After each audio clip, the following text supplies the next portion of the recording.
30 май президенти ҷумҳурии Тоҷикистон пешвои миллат муҳтарам Эмомалӣ Раҳмон дар доираи аввалин конфронси байналмилалии сатҳи баланд оид ба ҳифзи пиряхҳо муовини раиси шӯрои машваратии Осиёи мардумии Чин, раиси кумитаи созмони ҳамкории Шанхай оид ба ҳамсоягии нек ва дӯстӣ خانم شن یویوی را به حضور پذیرفتند. در ملاقات راههای تحکیم و توسعه منبعث شریکی همه‌جانبه استراتژی تاجیکستان و چین بررسی شد.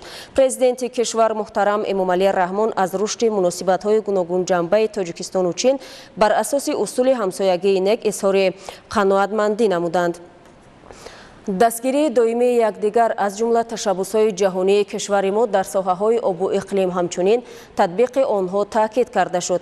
با تطبیق با ثمر مشترک لایحه‌ها در بخش‌های گوناگون اقتصاد به خصوص انرژتیکا، صنعت، انفراستراکتور نقلیاتی، کشاورزی و دیگر ساحه‌های کلیدی توجه زیاد ظاهر گردید.